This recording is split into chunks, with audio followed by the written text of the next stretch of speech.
Okay, Joe, we're all set. Okay then. Good evening, everyone, and welcome to the February 22nd meeting of the Town Planning Board. We will begin as we always do with the Pledge of Allegiance.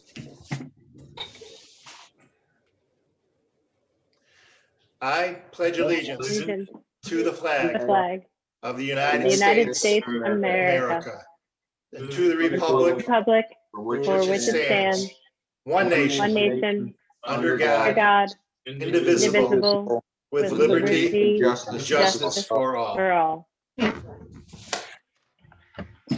I appreciate that flag, Joe. Well, you have to do what you got to do. No, that's good. I'd like to introduce everybody to the newest member of the planning board, and that's Valerie Beecher. She's joining us for the first time this evening.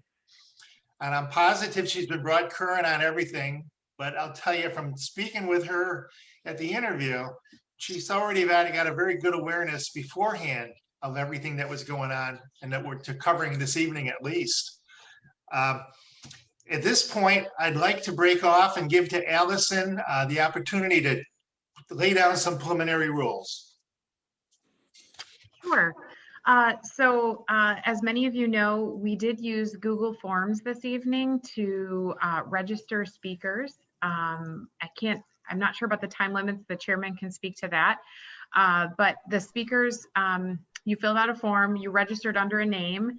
Just make sure that if you have joined the meeting that your name matches what you registered as. I am going to go in the order that you registered.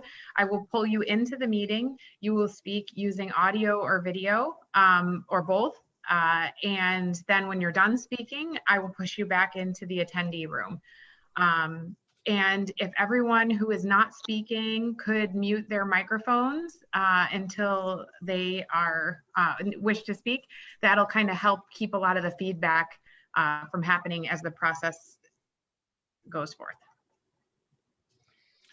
Joe, can I just welcome Valerie aboard? Yes, of course you may. Thank you. Valerie, welcome. Thank you very much. Glad to be here. So moving right into our agenda, the first item on the agenda is approval of the minutes of our last meeting conducted on February the 8th. Did anyone have a request for modification or change of the minutes? I'll make the motion to approve. Second. Motion made by Richard and second by Michael Roy. All in favor? Aye. Aye. I'm not hearing some people. Ann? No, I said I wasn't at the meeting, but it's already in the minutes. Yeah. Okay. All right. And aye. The minutes are approved as written. Moving on to our agenda, just so everyone understands, we're going to start this meeting by those people who have pre-signed up. They will be called in the exact order in which they signed up. We have set it at 5-minute intervals. That does not necessarily mean that we will limit what they say to 5 minutes. It all depends on whether they're providing relevant information that will assist the board in making a decision. We may even cut it short if it's duplicate information and if it's identical to what someone else has just said. It would be better if they simply said, I support what the prior individual said. And we don't really need to hear duplicitous opinions. So we will go approximately 5 minutes, but we can go longer or we may go shorter depending on what is going on. We're going to start right at the top of the list. Allison? Yep. All right. So first on our list is Chuck White. Joe, do you want to open the public hearing first? Yes. That's a very good idea. You're welcome. Go ahead. Motion? I'll make a motion to open a public hearing. Second. Motion made by Richard and second by Arnie. All in favor? Aye. And Motion. yeah, thank you. Sorry, Motion Jeff. carries. And can Lisa explain about the publication of the notice, please? Oh, yes, I had my notes here. Let's see. The public notice has been published for the last 3 weeks in the Eagle Bulletin. So if we want to do a motion to waive that, or we can read it. I'd like to make a motion to read it. Okay. And that motion is seconded by anyone? I'll second. I'll second it. Okay, Mike beat you by a second, Valerie. All in favor of reading of the reading? Aye. Aye. Okay. We will All proceed right. forward with the reading of the publication. Okay. Notice is hereby given pursuant to section 276 of the town law that the public hearing will be held by the planning board of the town of Manlius Planning Board in accordance with executive order of the governor of the state of New York, in compliance with the open meetings law of New York State on February 22nd, 2021 at approximately 6:35 p.m. Information on how to access the electronic meeting can be obtained by contacting Lisa Beeman, Manlius Planning and Development at 301 Brookley Drive, Fayetteville, New York, 13066. If you have questions or would like to communicate your comments by phone, please call the Planning and Development Office at 315-637-8619, Monday through Friday, 9 to 4:30 p.m., or by email at lbeeman@townofmanlius.org. The public hearing will be upon the application of the County of Onondaga applicant for the matter of seeker in a 21-lot subdivision application for Woodland Hills, formerly Hogue Lane, 201 Solar Street, Syracuse, New York, 13204. To create a 21-lot subdivision located approximately at 5290 to 5320 Hogue Lane, Fayetteville, New York, 13066. Tax map number 104.-01-39.2. Please go to the Town of Manlius website at townofmanlius.org for the virtual meeting instructions. Notice is further given that simultaneous with a hearing on the subdivision as set forth above pursuant to Part 617 of the implementing regulations pertaining to Article 8, State Environmental Quality Review Act of the Environmental Conservation Law. There will be a public hearing with respect to the draft environmental impact statement as completed and accepted for the proposed action known as Woodland Hills, formerly Hogue Lane, located at the tax map numbers as named here above. Such proposed subdivision plan and the draft environmental impact statement is on file with the Planning and Development Office and may be inspected during regular business hours. All parties interested will be given an opportunity to be heard by order of the Planning Board of the Town of Manlius. Thank you, Madam Secretary. May Go I ahead, Jamie. comment? I think there, Lisa, I think you were reading from a draft. I do have the final one here that it's the subdivision of Hogue Properties LLC owner and Kepler Freeman Associates project sponsor. Just to Thank correct you, Mr. that. Jamie. Chairman, Thank you. before we move forward, can I just say one more thing procedurally? Yes. I do see some folks who are registered here. They just have phone numbers or they do have first names. So if you are going to speak, I just want to say again, you can change your name to reflect what you registered at, or you can also use the Q&A function to communicate with me. It's at the bottom of your screen. If you kind of mouse over the bottom of your screen, you should be able to see that. Sorry for the interruption. That's okay. And, So and one more matter, Mr. Chairman, I did want to state is in addition to the notice being sent by the board clerk, the notice was also sent to all interested and involved parties pursuant to seeker. Very good.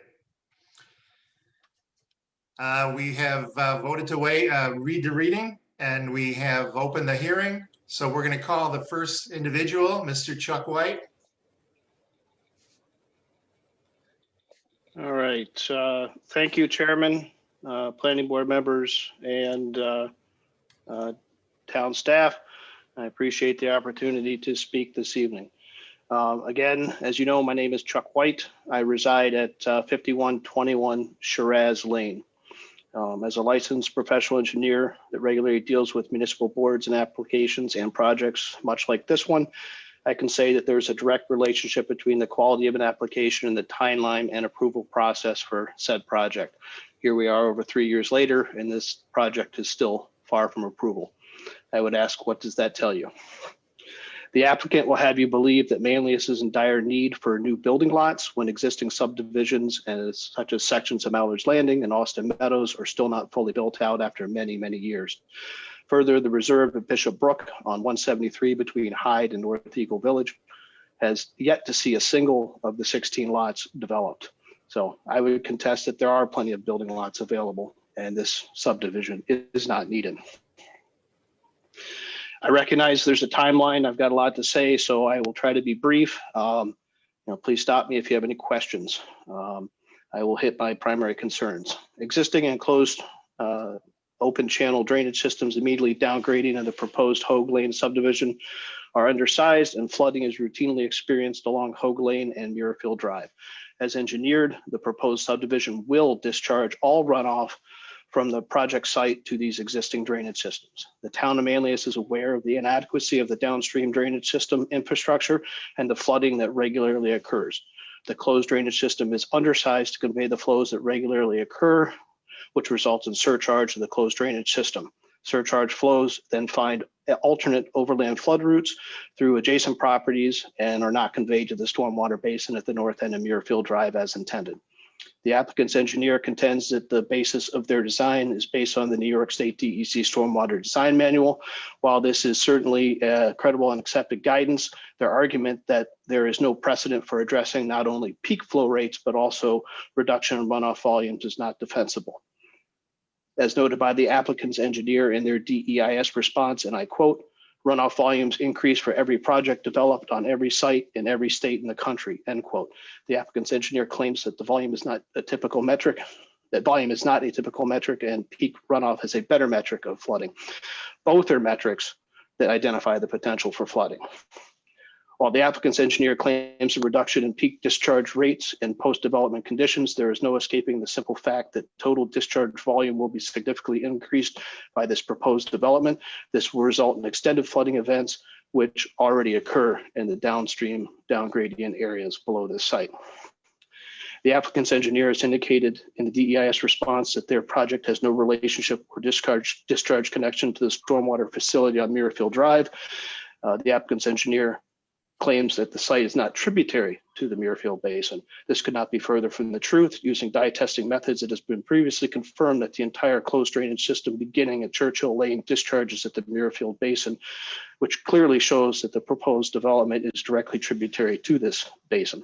The applicant's engineer has not performed necessary field reconnaissance to verify existing conditions and has made statements that are not factual. Based on this example alone, one must question the entire design proposed by the applicant's engineer. The applicant's engineer contends that they are not responsible for downstream drainage issues, downgrading the project site. If this project makes existing conditions worse, which it will, the town is able to reject their proposal outright or require the applicant to mitigate said impacts as a condition of any approval if granted. I want to share a few photos real quick, just so folks can see this. Lisa said I would have the ability to share my screen. I should be sharing screen one right now, and I will flip through these very quickly. Let me know if you cannot see these. You should be able to see a photo of a culvert outlet currently. Is that correct?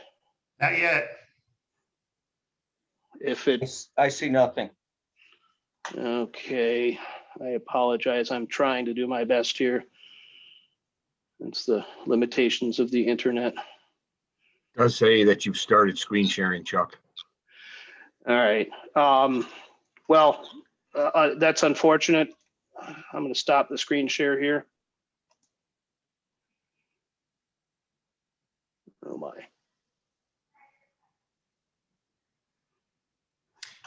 Mr. White, can you verbalize what you were going to show us? I can.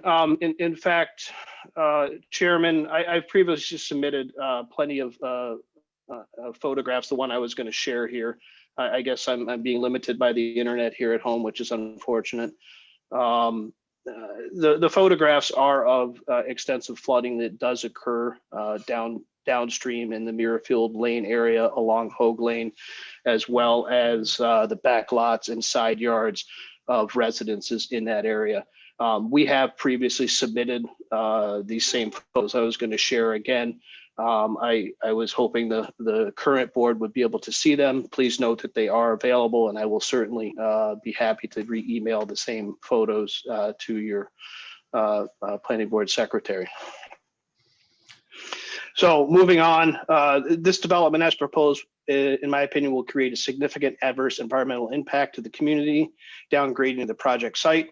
I ask, how can this impact be mitigated? It can be mitigated in part by not allowing this development to occur, or it could be mitigated by a significant reduction in the proposed development footprint, i.e. many fewer development lots. The applicant has proposed a cluster subdivision, which can offer many benefits to the community, including preservation of open space and buffers from adjacent properties. Relying upon alternate layout, configurations, and lot designs, it's generally recognized that clustering allows for an efficient development of the most suitable portions of a property, resulting in preservation of natural and scenic qualities of open lands. The applicant's current proposal is for 21 lots. Originally, I believe it was 24. The pre-cluster plan submitted by the applicant is flawed. The pre-cluster plan, which is proposed for use by the applicant, is the sole basis for determining the number of lots that will be developed under this cluster subdivision, has failed to adequately show how this conventional subdivision layout conforms to all requirements of the town zoning code. The pre-development cluster plan depicts a stormwater pond that is to be excavated to a depth of greater than 40 feet. I mind you, 40 feet, that's a long way down. And has failed to provide subsurface documentation showing that such a pond could be reasonably constructed. Further, this deep pond would be constructed immediately adjacent to a documented wetland and jurisdictional wetland and stream. Construction of this pond would result in impacts to both of these natural features. This development, as proposed, would create a significant adverse environmental impact to the community and existing wetland resources as a result of the number of lots proposed by the subdivision. How can this impact be mitigated? It can be in part mitigated by the town not allowing this development to proceed as currently proposed, or by significant reduction in the proposed development footprint, i.e. many fewer proposed development lots. The applicant's engineer states in the DEIS that the site earthwork is not balanced, and they will require approximately 14,500 cubic yards of fill to be imported to the site. This fill for earthwork purposes only and does not include delivery of other required construction materials, asphalt, catch basins, pipe, and so on and so forth. The import of this fill volume will result in approximately 1,500 heavy vehicle trips during construction. It should be noted that the town of Manlius paved Hogue Lane in 2020 and is scheduled to repave both Shiraz and Carricool lanes in 2021. These heavy vehicle trips will have an impact on the road systems local to our neighborhood. Consideration should be given to requiring the developer to enter into a road use agreement that will ensure any potential damage to local roadways as a result of this project, if ever approved, are corrected by the developer. This development will create a significant adverse environmental impact to the community and existing roadway network as a result of the project. How can this be mitigated? It can be mitigated in part by not allowing this development to proceed as proposed, or by a significant reduction in the proposed development footprint, i.e. many fewer development lots. As currently proposed, 7 of the 21 lots cannot be served by gravity sewer, given the elevation of the existing sewer mains on Shiraz Lane. The 7 homes that cannot be served would be served by, are proposed to be served by individual E1 low pressure grinder pump stations at each home. While the use of these types of low pressure grinder pump stations is not uncommon, they are not ideal when their use can be avoided. Use of this type of system puts a burden of sizing, installing, and maintaining these low pressure grinder pump stations on the homeowner, who is typically ill-equipped to do so. As proposed, there is no guarantee that a backup generator will be provided for in each home utilizing these E1 pump stations in case of a power failure, and these low pressure grinder pump stations only have a reserve capacity for about 70 gallons of wastewater, which is not a lot of volume. In lieu of individual low pressure grinder pump stations at each home, it would be more advisable for the developer to design and construct a municipal scale sewer pump station with full backup generator capabilities. This would allow all homes to be served by gravity sewer and would reduce the potential for sewer overflow should one of the individual household systems fail, and would provide for a more resilient sewer collection system. It should also be noted that the sewer capacity assurance letter provided to the development team by OCTWEP, penned by Chris Deitman, was only valid for 24 months and has since expired. Given the duration this project has dragged on, there is a real possibility that adequate capacity may no longer be available within the Meadowbrook Limestone wastewater treatment service area. Furthermore, this project is subject to a 1-to-1 wet weather offset for the proposed flows from this project to the Meadowbrook Limestone Wastewater Treatment Plant. And to my knowledge, no offset plan has been submitted to the town or the county for review and approval. This development as proposed will create a significant and adverse environmental impact to the community and existing sanitary sewer network and wastewater treatment plant as a result of this project. How can this impact be mitigated? It can in part be mitigated by either not allowing this development to proceed as proposed or by a significant reduction in the proposed development footprint, i.e. many fewer proposed development lots. I could certainly go on. Others would like to speak. I think I've hit some key points, and I thank the planning board, the chairman, and town staff for the time this evening. Thank you. Mr. White, before you go, I've got a question just to make sure my mind is right on this. Did you indicate that you are in fact a professional licensed engineer? Yes, sir. In the state of New York, that is correct. And are you familiar with this type of proceeding for a living or something? I am. My career is based in municipal service. I provide services to municipal communities throughout the region. Thank you, Mr. White. Could I ask a question?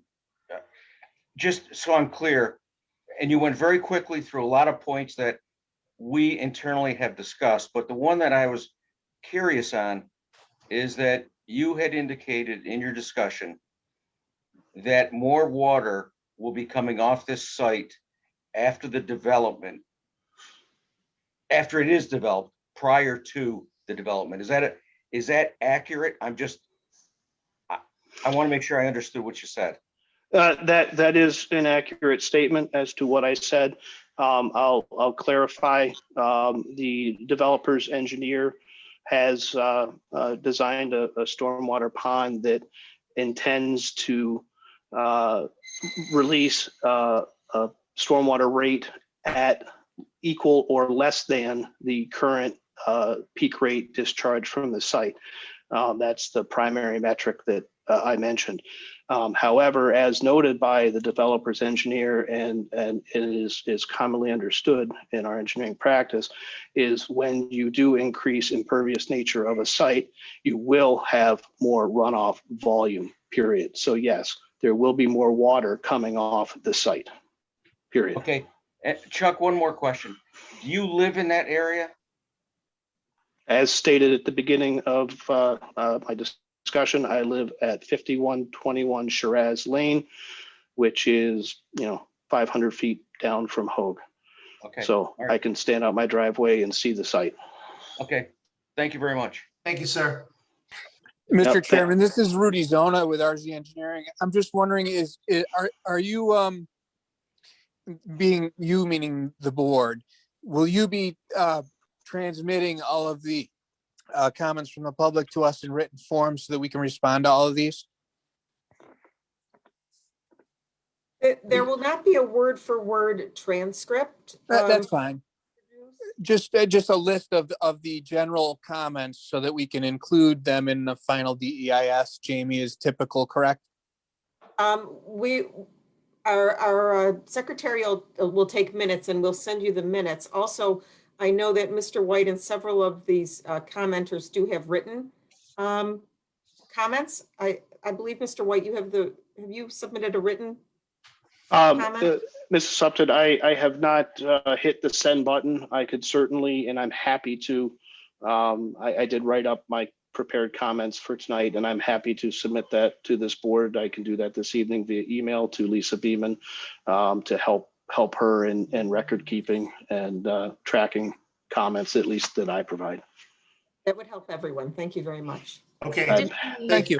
Thank you, sir. We can provide a link to the recording of this, and they will all be at some point uploaded to our town YouTube page. Okay. Again, thank you for giving me the time to speak. I do appreciate it. Okay, we're going to move on. Allison? Yes. So our next participant says Dr. Paul Massa. I have one person in the room and it just says Massa, so I'm going to promote that person to panelist. When I'm finished promoting them, Chuck, I'll move you back into the room, okay? Sounds good. Thank you, Allison, for moderating. That's appreciated. No problem.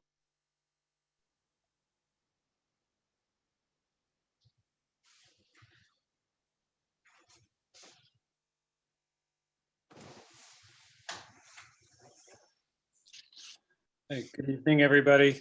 Good evening, Doctor. Thank you all for being here and setting this very important public hearing tonight. I just have a few comments about my particular perspective on this whole project and kind of dovetailing some of the things that Chuck White just went over, also from my perspective. So as maybe you all know, so I'm Paul Massa, and I live at 612 Churchill Court in Fayetteville. As my entire northern border directly abuts the south border of the planned development, it's about 300 feet of abutment. I will likely be amongst the most impacted by the current development plans at the Hogue Lane development site. The development property slopes steeply down from the north towards our home and therefore is in full view of our home and is directly exposed to both noise and water runoff from the slope over many years we've been here. So I speak not only as a concerned neighbor, but as someone that is substantially impacted in a significant way by this dramatic change in our neighborhood. I would like to say that the development plans have evolved to some degree over the past few years. For instance, the developer has made some changes to address new evidence of important natural streams and wetland of the property discovered during this planning process, which was an important discovery. However, in my opinion, the current plan for the development still falls short of addressing key concerns that have been described by engineers such as Chuck White and others and neighbors, and therefore the plan is unacceptable in its present form. Others will address many of these tonight, I hope. For my part, I believe that the following items need to be addressed before the plan can be approved by the town of Manlius. First, I believe that there is a general consensus in the community, or our neighborhood anyway, that the creation of a new, very large pond, up to 1 million gallons, I understand, to be held there and 40 feet deep, I just heard, in our neighborhood should be avoided at all costs because of the environmental and safety concerns that are involved. Instead of a pond, I propose alternative solutions to controlling water runoff from the development should be designed. These might include things like rain gardens, structural flow impediments, and a greater percentage of forested areas in areas of high water flow rates that occur during storms that we have. The town of Manlius should encourage new practices such as these to avoid creation of new bodies of standing water and their associated detriments to the community. Design of these alternative mitigation strategies could be achieved, for instance, by people at SUNY SF that are involved in this type of work, and possibly the Army Corps of Engineers as required. Moreover, we should plan on a system of flow controls to meet a 100-year flood instead of that minimum 25-year flood if possible. It's becoming more of a standard as far as I understand. Second, a permanent easement for the creek running through 612 Churchill Court, my home, my property, should be continued into and across the development to assure future preservation of this creek and associated wetlands that were discovered recently. This easement should be increased from the minimum width of 20 feet to address the health of the wetlands and allow incorporation of new water flow mitigation strategies where necessary in the development area. Third, lot sizes should be substantially increased from the present approximately half-acre lots to lots of at least 1.5 acres to conform to sizes of existing lots on both Hogue Lane and Churchill Court that directly abut this development. As a result, I propose that the number of building lots and homes be correspondingly reduced to accommodate increased lot sizes. In addition, I propose widening the treed buffer zones, especially at the southern border where it presently is the narrowest. it's about only 20 feet, between this development property and our property line, which is not sufficient. This will allow greater absorption of water flow to the southern border neighbors and neighbors below the site through preservation of new and existing trees along these borders. An increased tree border will also allow greater mitigation of wildlife, or a migration of wildlife through our neighborhood. And there's considerable wildlife that comes through here. In summary, reducing the number of homes in the development is likely to satisfy many key neighborhood demands to the developer, including shortening the construction period. And I think 1 year should be as a max, as a goal. Eliminate the ecologically disruptive and potentially hazardous pond. Decrease storm runoff and increase the lot conformity to that in adjacent neighbors' lots. That's all I have tonight, and thank you very much for listening. Thank you, Doctor. Allison? Thank you, Yes. Doctor. Next, we have John and Eileen Krell. I will move them in and then move Mr. Mass back out.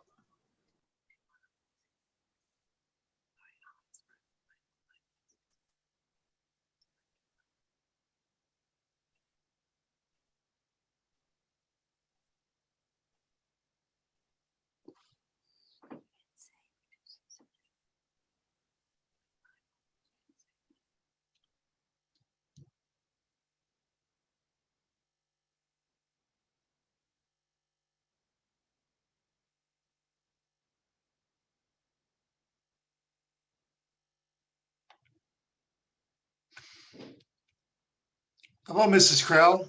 Unmute yourself. There we go. Okay. Hi, my name is Eileen Krell. I live on 5205 Hogue Lane. My husband and I have lived there for over 24 years. It's on the corner of Churchill and Hogue.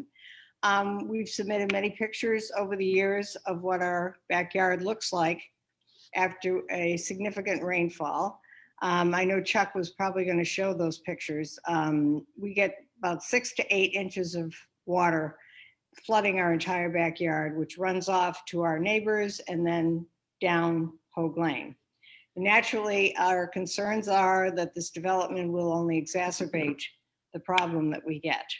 I don't want to go into every detail because Chuck and Dr. Massa did a very great job about that. But we have a 48-inch pipe that in the culvert next to our property that empties into the easement. And with the force of the water is just incredible. It's like a river. I have videos of it too. Because of this reoccurring issue, naturally, we're very concerned that the development will only make this matter worse. And none of the information I have read gives me any ease that this that the builder is going to take steps not to make this problem worse. So I just wanted to, also the retention pond is a big concern of safety, children in the area, just a temptation to climb into a big pool of water.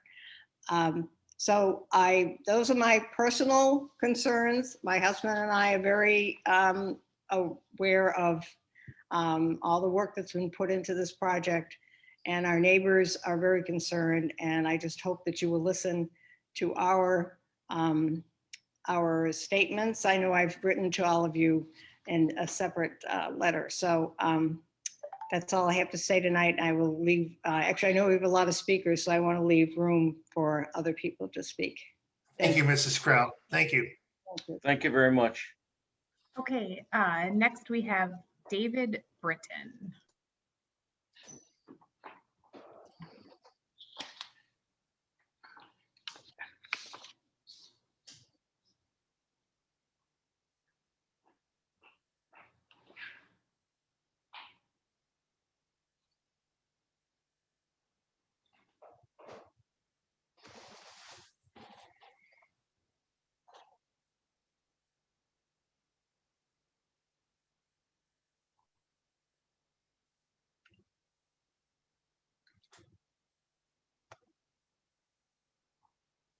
Okay, Mr. Britton was audio only, so I believe I have promoted that phone number.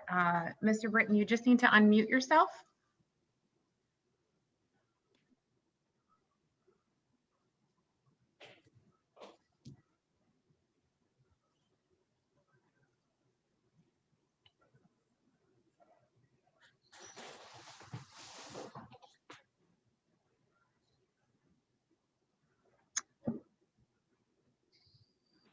Can you? We can Can hear you you hear me now, now? sir. Yes, sir. We can Oh, hear you now. excellent. Please, All right, very good. tell us what your Very thoughts good. are. Okay, great, thanks. So, yeah, I'm David Britton. I live at 5270 Hogue Lane, downhill from the proposed development. I have a couple quick thoughts to make. Mostly, I would like to focus on the runoff and the flooding, and just a quick reinforcement of something, and then a little bit more detail on something else. I think most of the board members have probably seen pictures of the flooding that's taking place in yards and actually crossing over Hogue Lane, or else they've driven through those ponds. And I guess my big concern is that in an area where we already have recognized flooding and runoff issues, do we want to really encourage a development that, you know, has a substantial chance of making those things worse? And one thing I think a couple people may have touched on was the number of homes.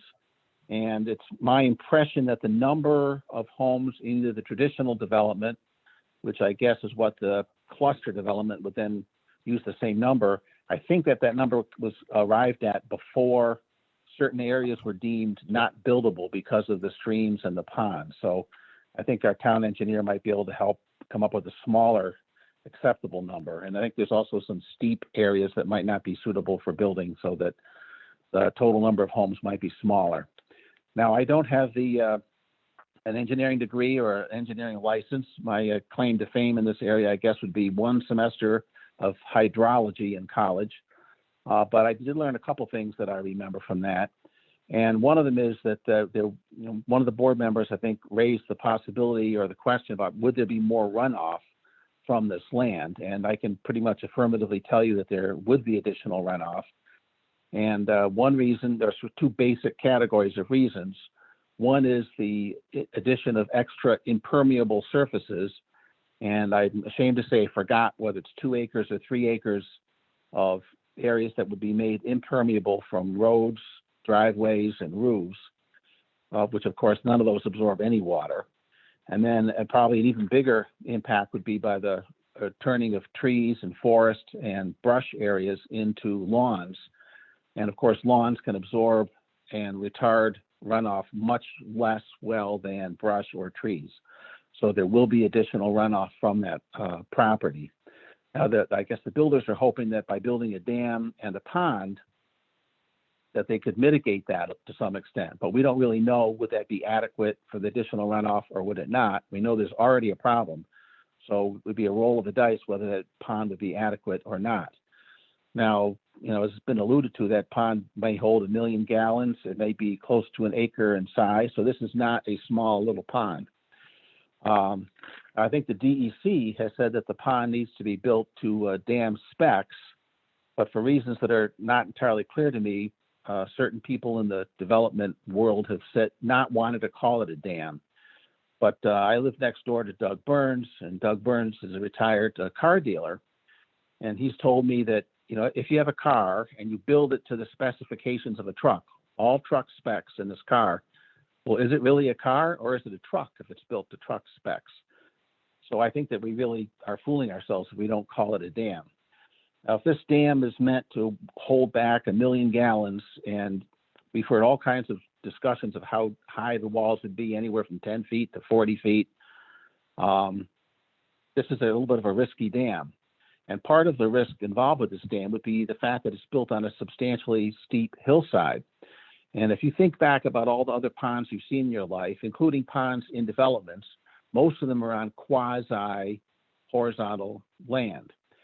And if you look at natural ponds, they're in low-lying areas. They're at the bottoms of hills, they're in valleys, because that's where water wants to run. And if you put a pond on the side of a substantial hill, that's an inherently not stable, unstable situation for a pond. And that water's going to want to get out. So the neighborhood, particularly the neighbors who live downhill of that pond, would be utterly dependent on a very good design, scrupulous construction, and expensive and ongoing maintenance of that wall that holds the retaining pond in place, or we could have a catastrophic failure and 1 million gallons of water, most of an acre of water rushing down even the dog is worried about the pond, rushing down the hill toward those neighbors. And that's something that I think that, would not be in anybody's really best interests. Those are my main concerns, and yeah, those are my main concerns. So I'll close it up there, give other people a chance to say something. Thank you, sir. Thank you for taking the time to talk to us. Thank you Sure, very thank much. you. Appreciate it. Appreciate it. Okay, next we have Walter and Elizabeth Merriam.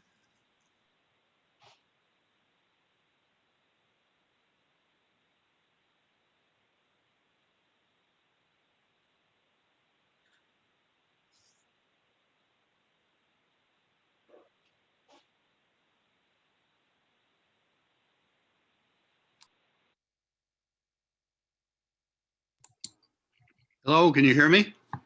We can hear you, sir. Okay. I'm Walter Merriam. Betsy and I live on 5347 Hogue Lane, which is above the development on the field opposite the development. The Rogers originally owned the property and they were our neighbors on the other side of our driveway. So we don't personally have the water problems. The water is all below us. But I would mention two things. These roads in the area are small. We have no sidewalks, and people and dogs and children walk on these roads all the time. And I think 21 homes would be an enormous increase in traffic in that area. So I'm kind of a little upset about the normal increase in traffic in that area. And I think a lot of people feel that same way. The other thing is we're on a clay bank, and it's basically limestone all over the place, at least in our property. And I think even in Bonnie Bray area, I know it's a lot of limestone. There's all kinds of waterways underneath, and there is a house in Bonnie Bray I went and saw the other day. They have a recurring sinkhole in their backyard from the limestone formation, and they have to the town has to fill it every year. So I think that might be a problem for this development. And I'm not an engineer. I don't know anything about really geology, except I know that there's limestone all over. So I guess that's pretty much our concern. We just hope this is resolved some way. And I kind of think the neighborhood's not going to be as good if these 21 homes come in and are packed into this small area. There's going to be an enormous amount of traffic in and out of these small roads. And I would not like to see that happen. So I thank you very much for your work and letting us speak. I appreciate that very much. Thank you, Mr. Merriam. Thank you. And we appreciate it very much. Next is Madeline Ford.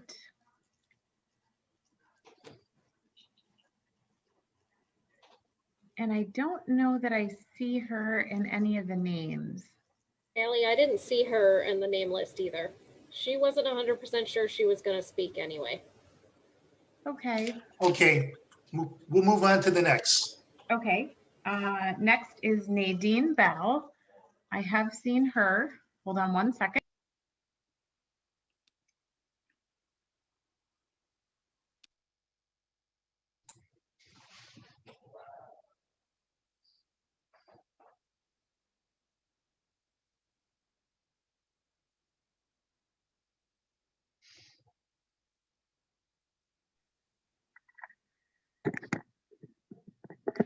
Good evening. Good evening, everybody. Thank you very much. Am I okay to go, or do you want me to wait a second? You're okay to go.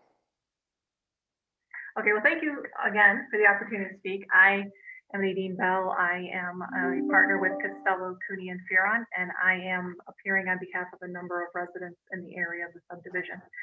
My comments tonight are going to focus on the environmental review and particularly the draft environmental impact statement that's been prepared by the applicant. I will try not to speak too fast, but I will try to keep it just moving. Starting at the beginning with the concerns identified as 1 and 2 in the draft EIS that relate to the impacts of stormwater surface runoff and the impacts of stormwater management facilities. Arguably, these are items of real concern. The board is well aware of the existing stormwater drainage issues in the area and the potential for the stormwater drainage concerns to be further exacerbated by the proposed subdivision has been raised and discussed in depth earlier this evening by Chuck White and others in the area. The applicant's argument, though, when you look at the draft EIS, focuses in part on the town's alleged, this is a quote, assumptions of alternative facts, end quote. This is first raised on page 22. It's almost raised as a defense, not as a mitigation. The applicant doesn't offer any explanation of what alternative facts the town is purportedly relying upon, but they double down on that claim throughout their document. And on page 36, they argue that the premise for a positive environmental impact is, quote, based on alternative facts and lacks evidence to support its declaration, end quote. Essentially, the applicant is saying, we're not willing to offer any further mitigation, any efforts to mitigate the proposed impacts on stormwater surface runoff or stormwater facilities. They're taking a kind of a pound salt approach. We disagree with what your calculations are, what your concerns are, so we're not proposing any further mitigation than anything that's already been done. In concern 5, which addresses the potential for existing project to be in conflict with community goals for cluster development, the applicant on its own identifies 5 natural scenic qualities and natural land features. They are a natural knoll on the western portion of the property, an intermittent stream, groundwater seep, historical hardwoods along the southern buffer area, and an eastern wooded hill. On page 27, they allege that all 5 identified natural scenic qualities and natural land features are protected on site through easements and covenants with individual property owners and HOA agreements. The applicant then claims that property owners will have to abide by all HOA stormwater regulations on page 28. There's some problems with this, board members. There are only, if you read the declaration of covenants, there are at best 2 paragraphs that may arguably be viewed as attempting to address the community goals for a cluster development. Those are paragraphs 10 and 12. And yet if you read what paragraphs 10 and 12 provide, I would submit to you they do anything but attempt to address those community goals. For example, in paragraph 10, it allows planting, landscape installation, and buildings of any type within a designated easement area or areas designated as forever wild upon approval by the Architectural Control Committee in the town of Manlius. Lot owners are generally required to mow and maintain all drainage easement areas on their lots. And if they fail to be in compliance, the Architectural Committee, the HOA, and or the town of Manlius may conduct the necessary maintenance and bill the lot owner for the cost. Nothing is said as whether or not they are in compliance with the forever wild area, just the drainage easement area. Paragraph 12 allows permanent structures and fencing to be installed and trees which are 4 inches in diameter or greater to be altered, cut, or removed from a forever wild area upon the written consent of the HOA. These 2 provisions, if this is what they're relying on to preserve the community character and the goals, are woefully inadequate. They're inconsistent, for one thing. In one paragraph, it's the town and the Architectural Committee who have approval for the approval authority. And if you read the document, the Architectural Committee is 2 people that do not have to have any kind of specific qualifications whatsoever. Paragraph 12 imposes the authority on the HOA just generally. We don't know if it's a board, we don't know if it's a committee, we don't know anything. In fact, board members, there's no homeowners association documentation offered. The town has absolutely no idea how the HOA is to be structured, how it's to be operated. And it's a real concern when stormwater management facilities are located on the land to be owned or maintained by the HOA, and when they're cited to as the entity who's going to enforce these things. In addition, I would note that in paragraph 22 of the declaration, neither the town nor the homeowners association has the power to enforce the covenant. The power to enforce is strictly held by the architectural committee, two people, and other lot owners. I would submit to you that what is normally done when you have, especially in a situation such as the subdivision that's under consideration, where stormwater maintenance facilities or management facilities are a significant part of the design, municipalities usually rely on a maintenance covenant and easement agreement. That's recorded with the county's clerk's office, and it gives the town the authority to enter onto premises, to maintain property, and to assess the costs all in a legal manner. Bearing it in a declaration doesn't always get you there. A maintenance covenant and easement agreement also typically cites to the specific stormwater facilities, their design, how they've been created, because as we know, they're not all created the same. And it also refers to the applicable maintenance guidelines. The declaration that's been provided does not do any of that. And I would submit to you that it will be very difficult for the town to enforce, not only because you don't have the right under that document, but also because it is so vague that arguing whether somebody has maintained a facility that's not identified in a maintenance manner that's not identified is going to be a tough sell. In no way does that declaration of covenants specifically address the 5 natural scenic qualities and land features that the applicant has identified as being important, and as they purport to claim that that declaration does. I would also note that the applicant has not provided the town with a draft of the Forever Wild easement. We have no idea what the terms and language of that easement will look like. To the extent the applicant argues on page 28 of the draft environmental impact statement that, quote, forever wildlands, unquote, have been preserved into perpetuity, thereby satisfying the requirements set forth in the cluster density subdivision regulations, I would argue it doesn't. By the very terms of the declaration, when you are allowed to erect buildings, install fencing, and have trees removed from a forever wild easement area, that's not preserving it into perpetuity.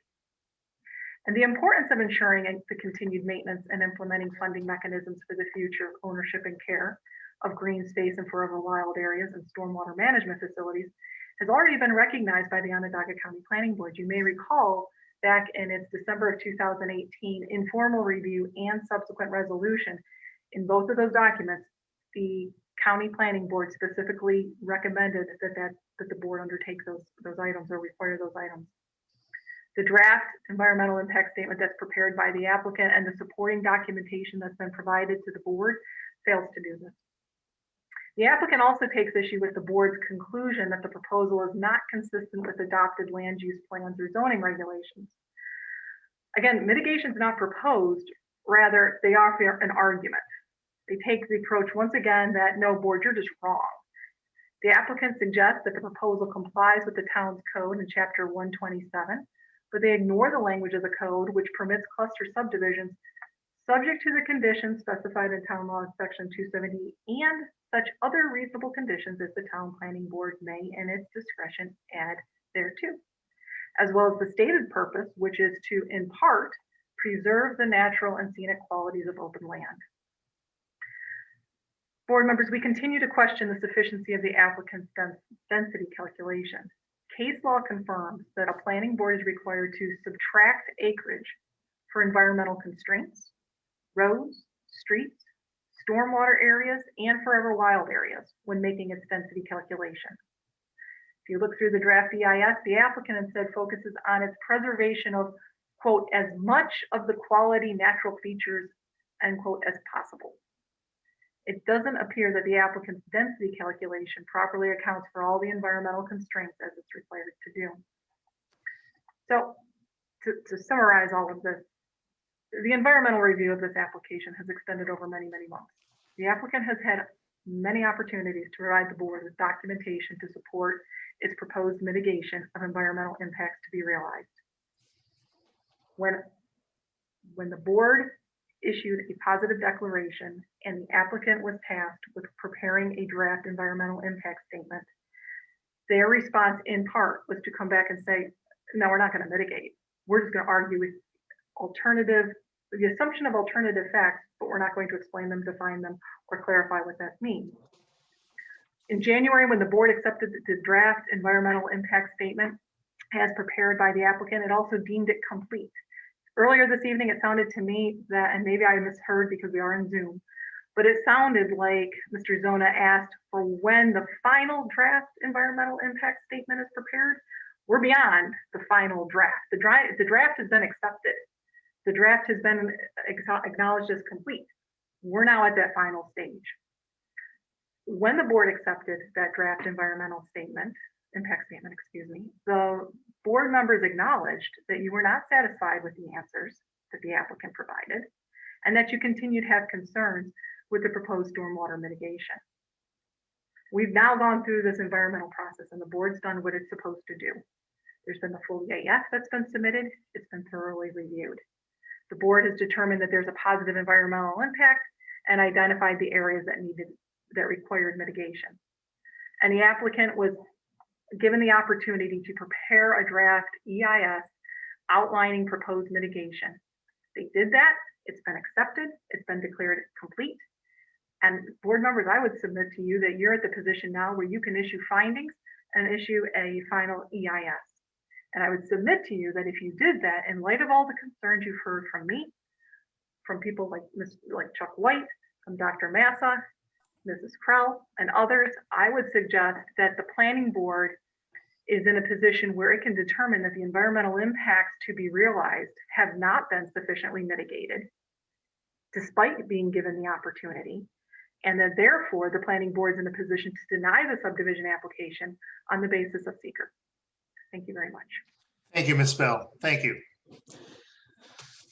Can I just, if I can ask a question, Joe, and this goes to Jamie, Lisa, have we gotten from the applicant the HOA documents?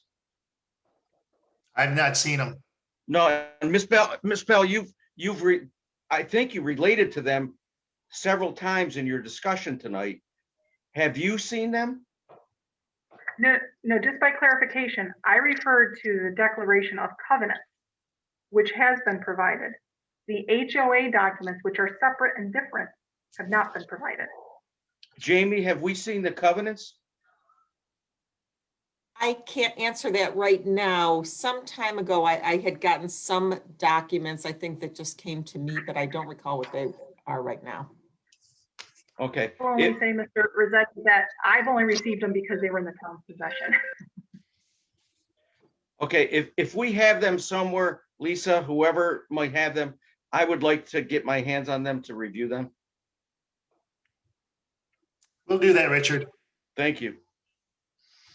Okay, thank you very much, Ms. Bell. Thank you for giving us the opportunity to speak. Okay, next we have Dennis Branson.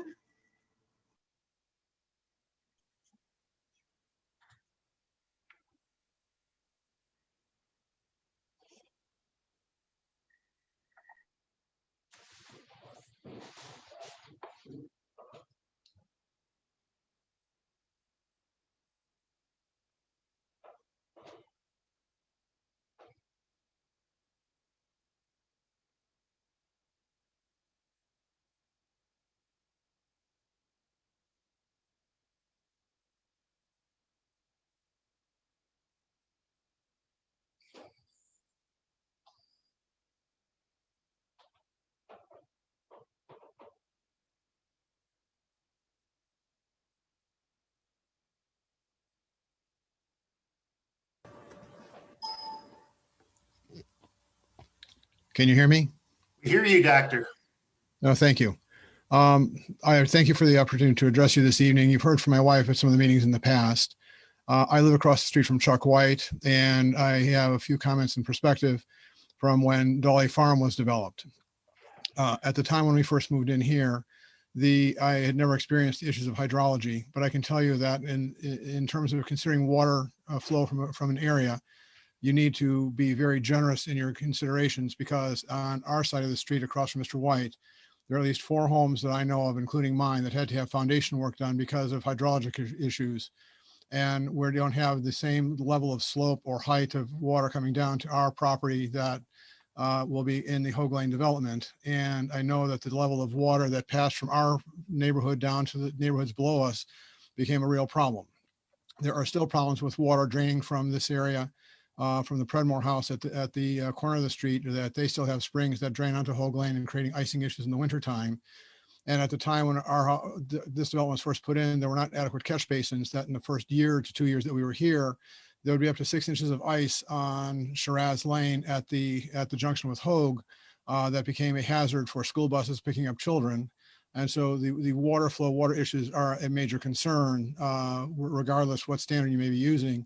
And I think that you need to be a very, very generous standard. The flooding that they're talking about on Churchill Lane reflects down to Hogue Lane and will reflect down into the Muirfield Basin, where, if you recall, that area has very short, very shallow depth to bedrock, and the homes there are on septic. So any drainage from here will impact that area in terms of the septic systems for those homes, in terms of the homes with sewage down on Muirfield and Foxcroft in that area. I support everything that Chuck White had talked about in terms of the engineering issues that he addressed. And in terms of covenants or HOA, I would support that any mitigation issues need to be passed as part of the deed, that the responsibility will pass to the town, funded by an attachment to the taxes or whatever mechanism is appropriate. I know that there were covenants for the Dolly Farm development that did not survive the first title transfer to the next owner. And so I do not place any faith in covenants for support and maintenance of something as important as the drainage properties that need to be dealt with on this development. I thank you for your time.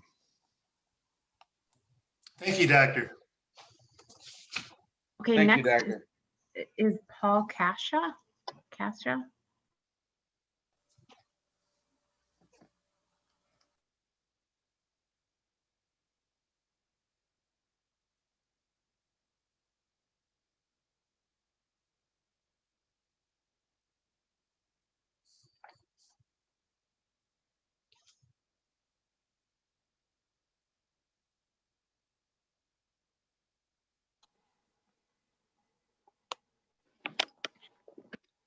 Hello. Good evening, sir. We can hear you. Wonderful. Thank you for your service to the cause of trying to sort all this amazing amount of data out. The reason I'm speaking here tonight is my father, Gunther, who had participated in some of these prior hearings, passed about a month ago. And so I'm speaking on behalf of my mother, who's still in the property. They moved into Fayetteville in the Churchill Court area, 1964, and into their present house in 1969. And I think one of the major attractions at the time was not having a neighbor right on top of you. And as you know, most of the homes in the area are acre lots or above. And the proposed development, as currently laid out, has, I believe, four homes along my mom's property line, which is approximately, I think her property line, I think is about 436 feet. So this is quite a change in character, I think, in terms of the the neighborhood. It's almost a tract home situation with some of the lot sizes, especially those abutting my mom's property. And I also shared the concerns of other people expressed as far as the sanitary sewer and the topography of the land. Most of it is sloped toward both my mother's property and Dr. and Mrs. Mass's. I would offer one other tidbit, maybe, so to speak, and it's already been touched on a little bit. I did go to school in the area, and 8th grade geography, we did learn quite a bit about some of the rock formations in central New York. And it's true, there's a ton of limestone, and as you probably have heard, limestone is can be an unstable foundation for anything of major size. And I'd be concerned that maybe there haven't been core samples taken in the dam area. And I guess I'd also be concerned that when the current Rogers house was built, I understand there was some blasting done. As far as I can see, there's no blasting plan in the developer's plan. Normally, if there is, as I can see from examples online, there's some sort of vibration monitoring that's required. There's also typically some safe zones that are typically required for where, as far as where the material, the dynamite or whatever is stored. And that's pretty much all I have to say. I appreciate you giving me the time to speak, and good luck with your decisions. Thank you, sir. Thank you. Thank you very much, Paul. Next is Ellen Predmore.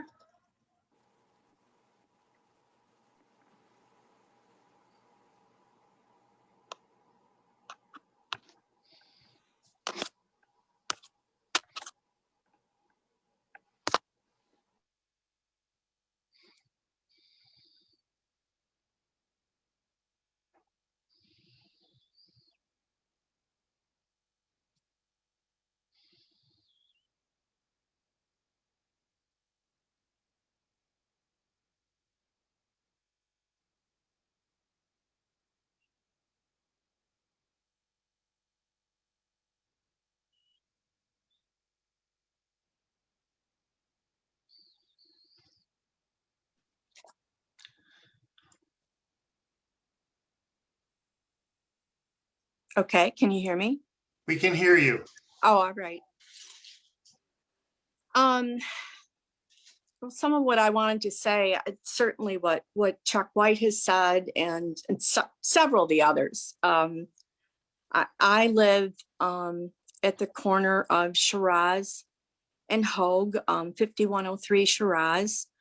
I am one of the two homes directly across the street from what is planned to be well, I guess it's just one road, the entry and exit to the proposed subdivision. And I guess Dr. Branson just mentioned my property, and this is what I wanted to bring up again. It's a little bit different from what the other flooding issues are, which I've certainly seen down Hogue Lane. And just that, years ago when some work was done, the sewer right across the street from me on Shiraz Lane, that's when my basement first flooded. And more water kept coming in through the years. And, I certainly have changed some pumps and done backup systems and, everything I've put a lot of money into doing everything I can around the perimeter of my home to keep water away. But water was still coming up out of that sump hole, and I'm pumping it. It feels like it's practically all year. And it would go out to my backyard. I put in a dry well, like a 4x4 dry well, which filled up and actually had about a 2-foot geyser shooting up from it. And needless to say, the flooding in my backyard, my neighbors, was not a solution. And so years ago, I did call the town for help. The town engineer and highway superintendent, who are not the current ones, they came to see my property. They also put me in touch with a professor of engineering. I believe he taught at SUNY ESF, who lived on South Springs Road and was familiar with the area. He also came over. They you know, after looking at the situation, explained to me there was an underground spring that fed a pond that used to be in my neighborhood before it was built, and then building the houses must have diverted the spring. And when work was done to that sewer, the spring must have diverted again near my home. That's what they were thinking. They said the underground in this area was similar to what you would see in caverns, and there are lots of places that water could flow. Their only solution at the time was a larger, like a 10 by 10 dry well or 12 by 12 dry well, and acknowledged it may not be enough. And so, you know, the water, I have put in some other things since then, but when the water does fill up out towards the back of my yard and saturates the ground and my neighbor's way in the back of his yard, it then goes down, as Dr. Branson mentioned, then it goes down Hogue Lane. I know this. I don't know what else to do. I'm trying to minimize it as best I can. I did see that the developer shows plans to connect to 2 sewers. Can you hear me still? Hello? Yeah, we can hear you. Okay, I'm Yeah. sorry. My screen went blank, so I was like, uh-oh. So the developer shows plans to connect to 2 sewers on Shiraz Lane. One is the sewer that started my water issues. And I'm very concerned that more water will be directed my way, you know, underground when work is done there. And I just want to make sure that, is there any way the town or developer can mitigate potential issues for me if the development's approved? I don't know what more is coming my way and what I could possibly do about it. Also, the size of the retaining pond, that's mentioned a few times tonight. That certainly is alarming to me. It sounds to me like, I mean, it's a lot of standing water. To me, that attracts mosquitoes, and I would hope in the future we're not going to be sprayed like the Cicero swamp area. And also my neighborhood, there's a lot of kids, everybody walking and kids riding bikes, playing. I would think they would naturally explore that pond, and hopefully there's going to be something in place to protect them. You know, and I have also been concerned,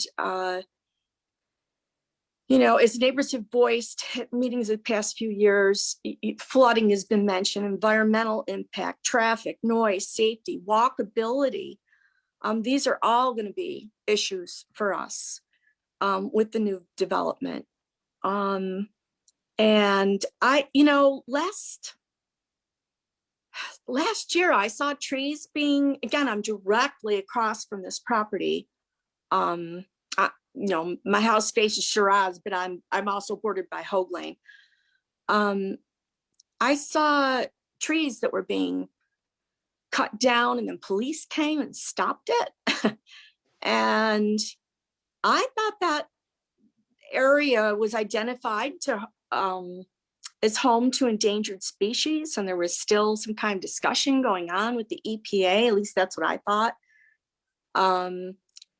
And I thought that the planning board at one of the meetings had mentioned the developer couldn't clear the area yet. So, you know, I am concerned that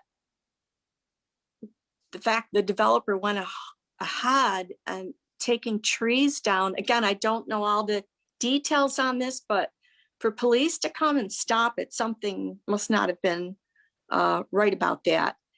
And, okay, you know, I hope that doesn't foreshadow, you know, any other concerns for our neighborhood or town directives, you know, if the project is approved. thank you for speaking to us. Okay. Next is Matt Mulcahy.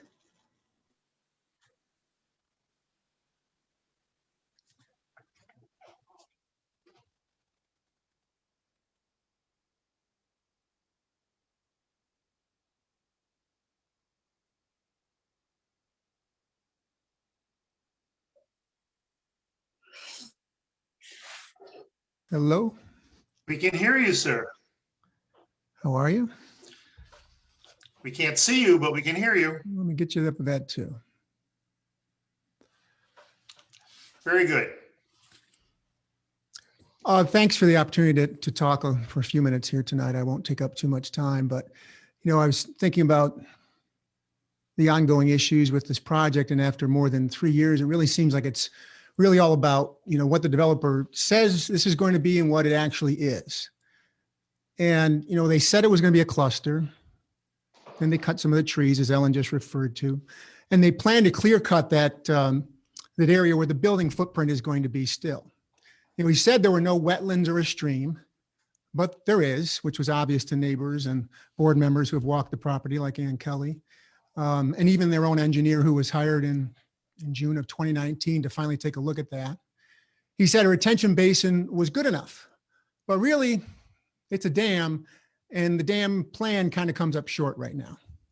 So that's kind of where we are, I think. I want to give a sense of thanks and gratitude to the planning board members, and welcome to Valerie for joining this. I don't know if everybody listening knows, but you guys are definitely not in it for the money. The salary is $3,471 a year for probably in the range of 20 to 25 meetings a year, plus countless hours of preparation. Your hourly rate is probably dropping quickly below whatever President Biden's proposing nationally right now. But we appreciate what you're doing, and your role is very important. It concerned me in August when Chairman Lupia had to say at a public meeting that he's concerned with hostility. And he said hostility has been expressed at this board before by the applicant. They were seeing it again tonight, referring to August. Hostility doesn't make for good talking. And I think those who've been on the board have felt that, and that's too bad. And it's very difficult to get work done in that environment. So at that time, I'm recapping a little bit, but you give the positive declaration for the seeker, and you say, we've got key questions here, 7 of them, really simple. We're laying it out. Here's what we need to know. Come back and answer those, do it in a formal process that's outlined by the law, and take a few months, get that done. So they get it done. They come back, they give you that document on December 16th. And then Tom Douglas tells the board, there's nothing new in those documents. He said, we reformatted it to make it more easily understandable. There hasn't been anything new generated on this in over a year, despite your specific request put together by Doug Miller, the engineer, and the board saying, this is what we need to make this happen. It turns out, though, he was right. There wasn't anything new in there. They were making the same arguments again. In fact, we heard from, I see the attorney Lane there is part of the session here tonight. And he kept saying that there were alternative facts that they were upset about. Used repeatedly in that meeting in August, which, you can get emotional about these things. You might say something like that, alternative facts, alternative facts. He went on to talk about Muirfield can't possibly receive water because it would have to run uphill. All you have to do is walk down the road, and you know that Muirfield's drainage area is downhill from this property. And all you have to do is play Green Lakes Golf Course once to know that all the putts break to the lake, that water is very effective at finding the path of least resistance, even if it is a bit mysterious. Even if you don't have a map that says this is explicitly karst topography, it still is mysterious of what happens underneath that earth. So alternative facts is a little troubling that that's how they see something when you're giving them specific requests. And so Engineer Miller gave his response back to the DEIS in January 22nd. And he points to some anticipated problems with that runoff system, Hogue Lane, the Muirfield Basin, that still have gone unanswered. He said that the applicant has not provided information to show that this is incorporated into the proposed design, use of the natural and scenic quality of the current lands associated with the project. He also points out again, as Ellen Predmore just mentioned, and I know that has been referred to a couple of times, trees were already cleared. And that's been talked about before, whether it was legally allowed, perhaps it was, but whether it meets the spirit of what a cluster development is another story. And then the water management really has been at the core of the problem since the beginning here. Remember that original 2017 application, which was handwritten by Tom Douglas, he checked off no streams, no wetlands. and member Ann Kelly, among others, back in January, walked the property, as did several of others who were interested in finding out for themselves and found, oh, there is a stream there. And neighbors could have told you that right away. Anybody who lives anywhere below the property knew that there was a stream and wetlands. And that retention pond, going through the nuts and bolts of this document, is it a dam or is it not a dam? Well, I think everybody's agreed actually that you have to build it like it is a dam, but let's not call it one. In fact, the engineer for the developer is saying it's only 14 and a half feet. Doug Miller said at one point in an email, it's 16 feet, and maybe it'll be more than that. Well, you know why there's a discrepancy over whether it should be 14 and a half or 16 is because 15 is the marker for when you have to get a dam safety permit. So they've kept it below that, but who's to say? Who's going to, I mean, what is this 6 inches maybe? Who's going to measure that when they build the dam of whether it was tall enough? And then you get to the lawsuit. Why was a lawsuit brought in the middle of this process of drafting the environmental impact statement in seeker against Doug Miller? And quite honestly, I've read the lawsuit. The lawsuit has very few facts in it. And you know what it repeats? It says Doug Miller has given alternative facts. That's actually in the legal language. And it says the water can't possibly end up in Muirfield because it would have to flow uphill. Those are the only 2 points in the lawsuit, the only two, except for one thing I found really interesting. A new owner for the property. I've never heard his name before, William Osachowski. He's a well-known developer in the area. He created a company, a limited liability corporation last June to become the sole member and entity of Hogue Road Properties. I haven't seen his name in any documents. Have you? Anybody in the board know him? Did you know he owned the property? Do you know he's actually the one who's brought the lawsuit against Doug Miller? I'm not even sure that any of this process still counts if you have a new owner of a property. That's a question that may make it all moot and put it back to square one. I don't know. Jamie Suffolk could address that. Maybe Nadine Bell could address that. But there's a new owner of the property, which was rumored and buzzed about by neighbors, but is actually confirmed in that lawsuit. So we appreciate you bringing the suit so we would know that who actually is behind Hogue Road Properties. He's not part of the meeting tonight. So in conclusion, I'll wrap it up. I don't want to take much more time, but the planning board has asked questions. The developer says it has answered the questions. The answers ignore or really don't accept the premise of the board's questions. No progress is really being made on these unresolved issues. It really is an impasse. The board has done its job so effectively. Chairman Lupia leading the way on it. Engineering has worked extensively with the developer to get to the DEIS stage and see no further progress or change in the plans. It leaves one answer. It's time to reject either the seeker or the plan overall. And it's okay to do that. It's okay to move on when the time comes to do so. Finally, included in the SWIP documentation, it's Appendix V, I believe. It's an email exchange about the dam between the DEC, the town engineer, Doug Miller's involved, Jamie Sutphin.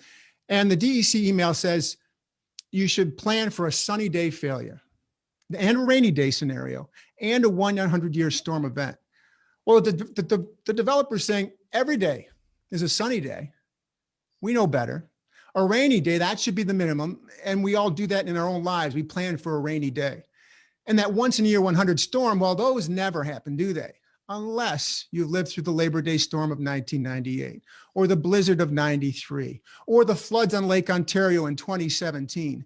It seems like 100 years has really turned into a benchmark that's not even appropriate. That 50 years is probably better. We're here in the Syracuse area. We're too smart to think that it's sunny every day, even when someone promises that it will be. Thank you for doing your jobs. We appreciate it. Thank you for taking the time to talk to us, Mr. Mulcahy. Thank you.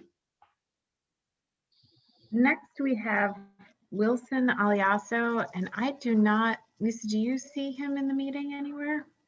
I did not see him, and I honestly don't know who he is because I've never heard his name before.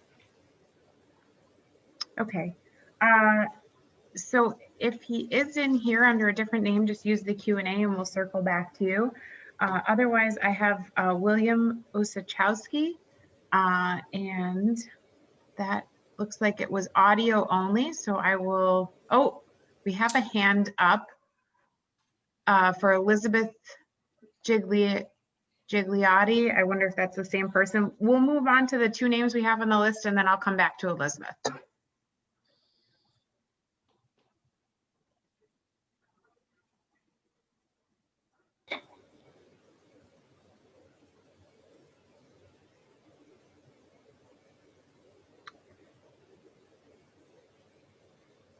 Okay, William, you should be able to speak now.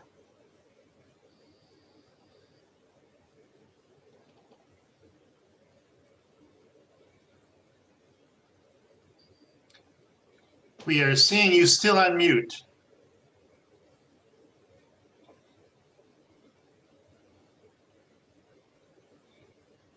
Sometimes it might just take a second.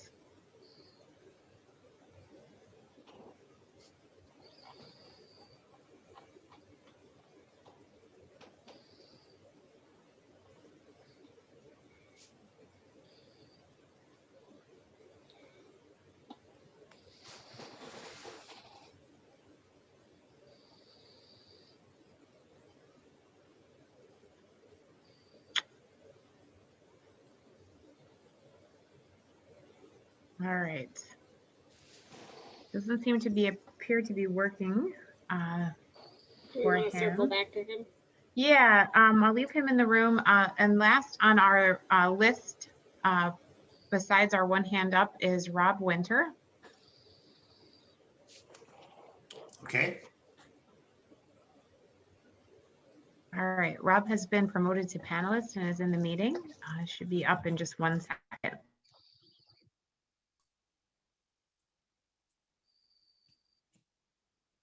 Can you hear me? We can hear you, sir. Okay, I'll proceed even though I don't have video. So my name is Rob Winter, and my wife and I reside at 5256 Hogue Lane. We've been residents of the town since 1995, first on Churchill Lane, and then we moved to Hogue in 2013. And our property abuts the proposed development to the south. We are currently on a septic system here. And, you know, when you say not in my backyard, well, what I'm saying is that I'm strongly opposed to the development as proposed currently. I don't fault someone's right to build within the law. However, I feel that the scope of this project is outside good sense for this area. And I believe it's going to have a negative impact on the neighborhood. I recognize the role of the planning board is to foster a well-regulated growth and to protect and preserve the quality of life and the property value. My concern is that this development, if allowed to go forward as proposed, will create unseen and untold impacts in the negative on the community in the neighborhood area. And we currently have, you know, many of these issues addressed. I have a stormwater runoff issue. I've already addressed it with Mr. Cushing to the extent that we can. But what if it gets worse as a result of the building? Then what am I to do? What's the recourse there? If this impoundment, if you will, or catch basin, say that, you know, it doesn't have the depth that it has been discussed, but it's still an area that's holding water. I'm concerned about the public health ramifications from that, from insects, for example. The traffic study done in August, that suggests to me that it's not reflective at all of any school year traffic. And as the parent of 2 school-aged children, I can tell you that, you know, trips are definitely increased then. These are not starter homes. The price point of these proposed homes is going to have older children, you know, and children for sure. And, you know, I'm concerned that the additional traffic related to that is not reflected accurately in the traffic study that was done. I'm concerned about the duration of the construction. As someone who lives on Hogue Lane, I'm going to, you know, deal with this on 2 fronts, in my backyard and also on the road in front. I am concerned about access to the property. I don't know if there was any exploration done by the developer to access Dugan Road. I can tell you, as a retired police supervisor, familiar with traffic flow and emergency access, that having a choke point for the development as proposed currently doesn't offer any benefit in terms of emergency access. And it's just going to exacerbate the traffic problem by having everything directed into the Hogue and Dolly Farms area. So again, as a neighboring property owner, I appreciate the attention and role of the planning board here. Thank you for your due diligence. And again, I'm opposed to the development in its current scope. And I thank you for your time. Thank you, Mr. Winter. Thank you very much for your input. Allison, we've got two people who we were pre-signed up, Madeline Ford and William Alicero. Have either of them surfaced? I have not seen them yet in the Q&A or in the meeting. I will keep my eye on that. I do, however, have the Gigliottis who, hopefully I'm not pronouncing that incorrectly, who would like to speak. So they have their hand raised. I'm going to push them to panelists and allow them to speak and see if anyone else joins. Okay.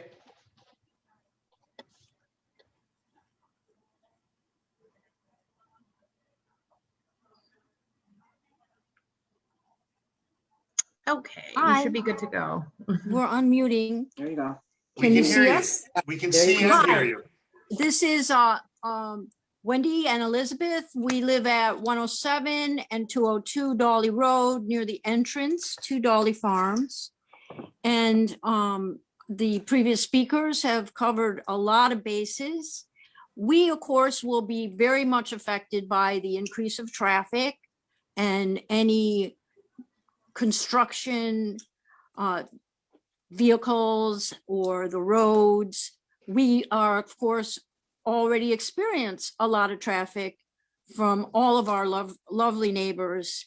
But my concern at this time, and I did write a letter, which I hope the board had a chance to see. Ms. Beeman was very quick and handy at faxing it to you because I didn't get to written copies at an early enough time. And I have my own environmental issues that have to do with the way our town is changing and how we're failing to address the future and nature and the environment. But that isn't really why we're here. I would like to bring up again this dam or pond that they're talking about. What concerns me is I live directly next to a thicket, which has been maintained naturally over the last 20 years. And the property next door, although it's a Salt Springs address, it's 7760 Salt Springs Road, was part of the original Dolly Farm. It was the pasture. And there's a huge, what was originally a huge and filled holding tank. Mr. Miller would probably know more about why this is so shallow, but I feel very safe. I feel that my neighbor, who has an almost 2-acre property, probably has homeowners insurance, and people do not trespass near the pond. Now, the property that you're talking about, where there'll be this body of water with no designated owner or person who's going to protect it or see if something's wrong, or even hire someone. They very nicely, my neighbors, prepare their whole property and they mow it and have kept it as it was when they bought the property. Who's going to take care of this body of water with no designated owner? You can't tell me that any homeowners association is going to last. I've never seen one last. And I don't think this area is really a place. It's not a place for apartments or condos. People need to have their own vehicles to get here. There is no bus transportation from Fayetteville. It's very difficult to go downtown. We're not talking about an area that can support anything but people with their own vehicles. I just don't understand how that body of water that everyone's discussing, who's going to own it? Who's going to insure it? Who's going to take the responsibility for it? I don't see that any, no, even, of course, I think there should be fewer houses up there of maybe, you know, a couple, 3 acres apiece at least. But who of most people are going to take responsibility for ownership of that pond and for the insurance that one would need to have on it? Does it fall to the town? Because that'll make it even more expensive if this structure crumbles or something happens. And that's all. My neighbor, the people who have spoken are quite knowledgeable, and I appreciate all the work the board has done and that the Manlius Planning Office has done. I would just like to say, I'm Elizabeth. I live at 202 Dolly. I'm just really not easy with the fact that we can trust this Thomas Douglas. He's not going to live there. He could care less about what's going to happen. That's all he wants is the money. And I feel this neighborhood is a precious area. It gives our kids room to run, to take it, just adventure out. And you just want to just build it with houses. And I just think it's very wrong. Okay. Thank you very much. Thank you for both speaking. Alice, do we have anyone else in the waiting room? We do not at the time. We have nothing else in the Q&A and no other hands up. I just want to say too that I've left William Usachowski in the meeting. He was on our list. If he wants to unmute and speak now, that function is enabled. Maybe I'm reading it wrong, but I'm reading that when he registered, he said he just wanted to listen. Okay. Am I reading? That's what I'm reading. I had him on my list. So, all right. So I do not see anyone else. Nothing in the Q&A, no other hands up. We've been through all of the speakers who registered on the list. They mean things. I didn't say mean. No, And for the record, we have received up to date 15 written correspondences, and they've all been circulated between all of our membership. So everyone has been able to review the additional 15 thoughts and opinions from individuals in addition to what we've heard tonight. Since there's nobody there and there's nobody in the Q&A, I would entertain a motion to close the hearing.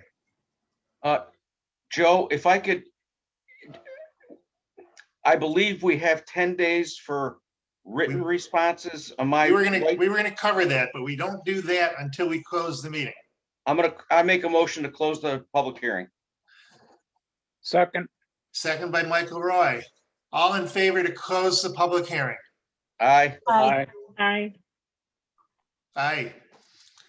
Public hearing is hereby closed. And under state law, we have an additional 10-day period within which people can continue to forward information to us that we would consider.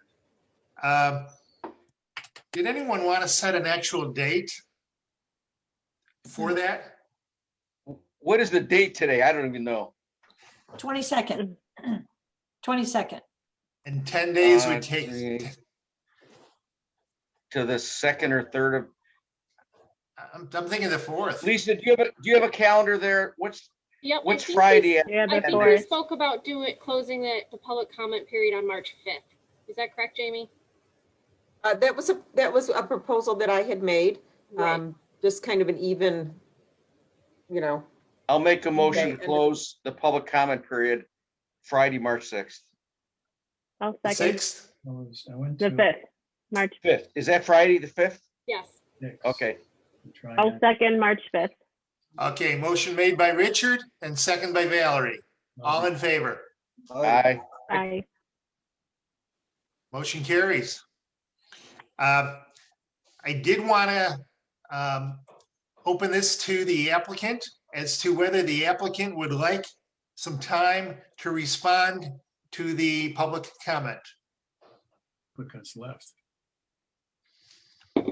I'm seeing they're there. I don't see them. Be neutral, in my opinion. There they are. Good evening, gentlemen. Good evening. My question to you is, did you folks want to have an opportunity to respond to public comment? Well, there were, yes.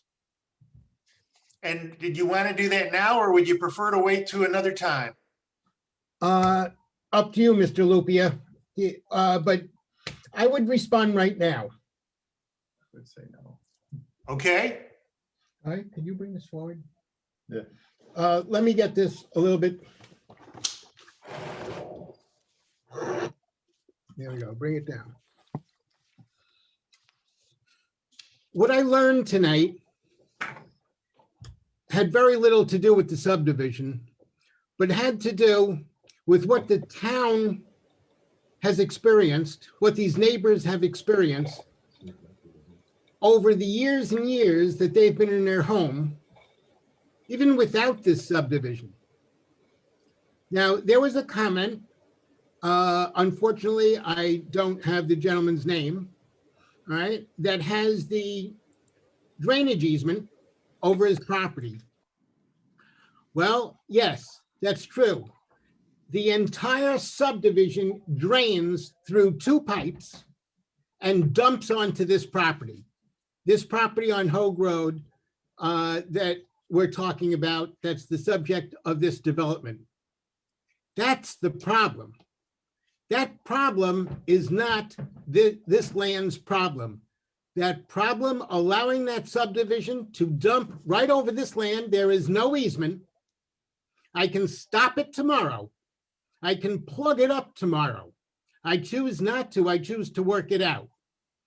So all that water that's been pouring out down, flooding out the properties of these individuals that we have heard tonight is not from this property. It's from the subdivisions that are directed above that pour through two pipes onto, our property, onto the Hogue Road property that we're talking about, without an easement, down, this property and out. That's what's been flooding. There's been no subdivision created yet that's causing these problems. Now, with regard to the subdivision that is to be created, we intend to mitigate the surface water runoff. That's the difference between the subdivisions above that's causing the flooding and the subdivision that you're about to rule on. It's the mitigation. There's absolutely no mitigation of any of the waters of the subdivision above, and that is not the issue to be borne by this applicant. That's the issue to be borne by the town. So understand that if there was flooding after this subdivision, then there'd be quite a problem. Understanding that there's a tremendous amount of flooding before anything even started, whose problem is it? It is the town's problem. Now, what do we do about that? Okay, what does the town do to mitigate its issue as we in this subdivision mitigate ours? And where do we discuss this issue? Do we discuss it amongst ourselves? Do we discuss it in a court of law? I don't know. You tell me. All right. So the question becomes one of what is the town going to do with this issue? Now, I hear all these comments about, it's going to affect the Muirfield Basin, right? The applicant has submitted graphs. The applicant has submitted maps. The applicant has submitted everything to the town, but we always hear it's going to affect the basin. Water does not run uphill. Let me give you an example. Mount Everest and K2. K2 is lower than Mount Everest, but the water running from the top of Mount Everest will never reach the top of K2 because water will seek its own direction, its lowest direction. What maps have been presented by the engineers? What maps have been presented at all to contradict, okay, the fact that the waters coming from this subdivision seek its lowest level and does not go uphill? Yes, Muirfield is lower, but there are other places lower on the way down. But nothing has been submitted, only words, and you would think words would not be the wherewithal of engineers. And then we have this other thing of, I heard tonight, limestone. Limestone, well, if you look, there's no limestone in our property. We go down, we bored so many holes, it looks like Swiss cheese, all right? But there's no limestones, but we hear, oh yes, this thing called karst topography. And as your engineer has said, the karst topography maps of the town of Manlius. Well, lo and behold, I'm sure all of us heard the word FOIL request, freedom of information. And a freedom of information request to the town was with regard to, please show us your karst topography maps. And what do you think the town responded? The town responded, there are no such things. So what are we talking about here? We're talking about a situation where flooding already exists, has nothing to do with this subdivision. We're talking about alternate facts of limestone of our property. We're talking about alternate facts of that these waters from this subdivision will affect the Muirfield Basin. Now let's get into some comments that were made today. A 40-foot detention basin? It's not even in our plans. I don't know where that comes from. And then Miss Bell is talking about an HOA. We never submitted one. There was a boilerplate HOA 3 years ago with the understanding that an HOA would not even be established until there was approval. So I don't know what she was reading from. I never saw it. These are all conflicting things, but we've got to look at the subdivision itself. Do you know what this land is zoned for? I can put a pig farm there. It's zoned for mobile homes. What's the highest and best use? This residential development. And I think it's humorous with regard to the uptake of the number of lots, because upon subdivision approval, even before subdivision approval, 5 have already been reserved. Think about that. So what I'm getting at here is, what is the role of the town? What does the town say with regard to its regulations? Not with regard, the town has laws. I'm a person who lives by laws. I'm a lawyer. I'm a person who lives by laws. So based upon those laws, does the subdivision satisfy the town's requirements? Does the subdivision satisfy all of the DEC requirements? Has the DEC contradicted your engineer? Have our engineers contradicted your engineer? We have very different engineers, geotechnical engineers, I don't even know all of the characters, geotechnical, hydrological, whatever it is. I'm a lawyer, I don't know those terms, but nevertheless, we submit documents that say this is not true. And then you say, well, how are you going to explain why this is true? What you're saying is true. We say it's not true. So where do we decide this? You tell me, where do we decide this issue?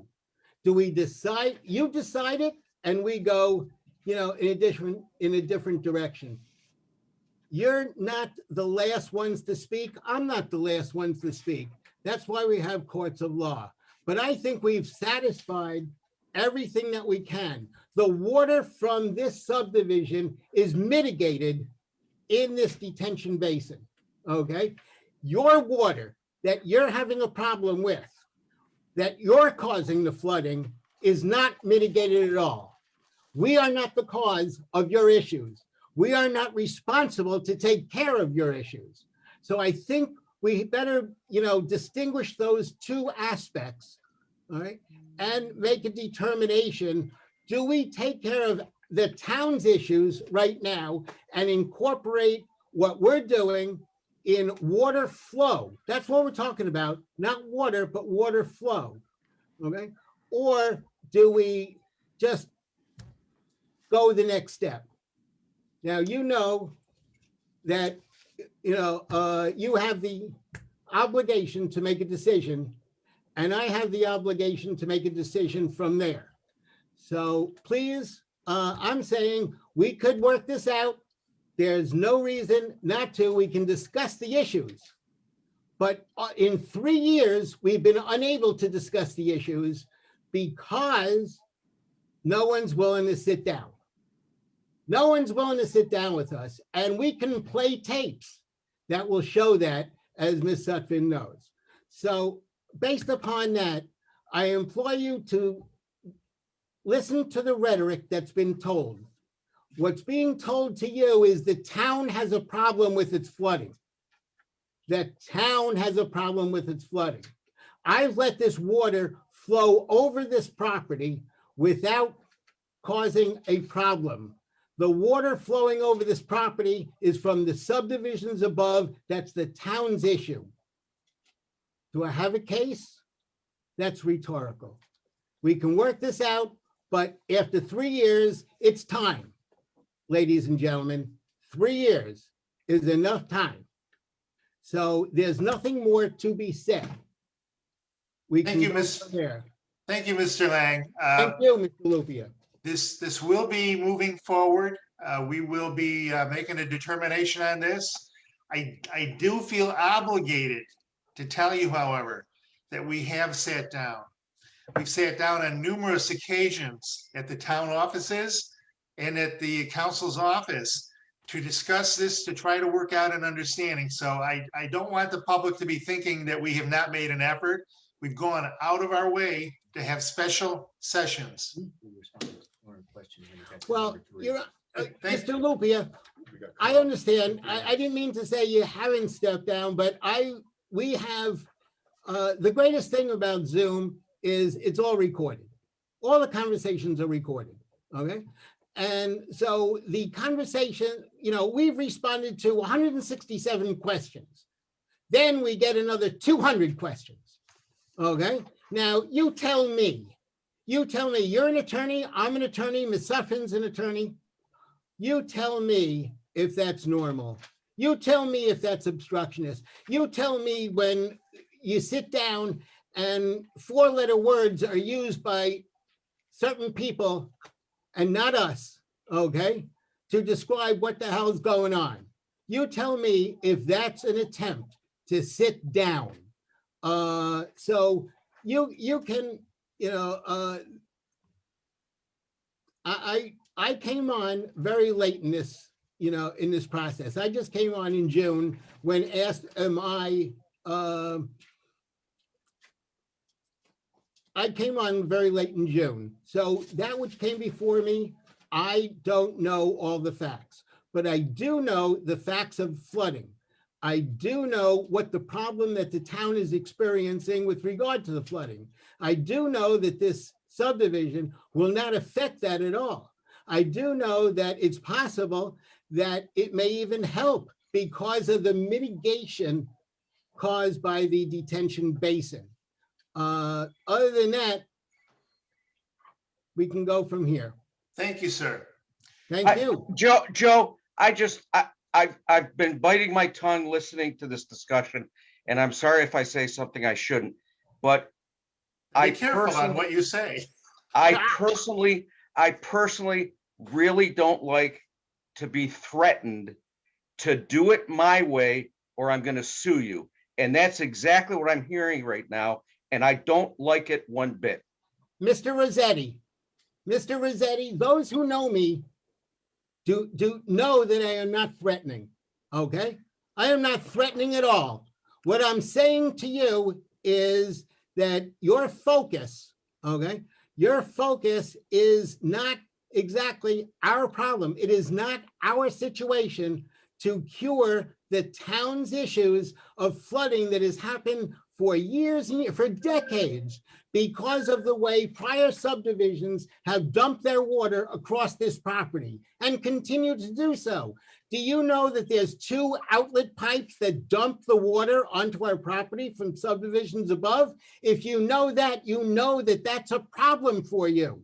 Okay, and it is not our problem. So if you want to sit with us and say, here's the way we're going to resolve our problem, could you help us? Then we certainly will. But we're not here to mitigate the town's problems. We're here to create a very nice subdivision, provide, additional tax revenue to the town. All right. And we're ready to sit and talk about the problems, but we're not ready to sit and solve the town's problems that has been experiencing over the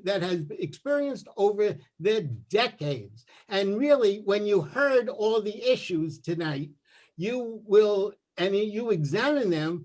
Many issues were with regard to the flooding that they are experiencing. We haven't done anything. Thank you, Mr. Lang. Thank you. Fred, do you want to make a motion? Oh, if I must. Yeah, I move the meeting adjourned. Second. Motion made by Fred, second by Richard. All in favor? Aye. Aye. And aye. Motion carries. We are in recess, folks. We'll be in touch. Thanks, Allison. Thank you indeed, and Lisa too. Thank you.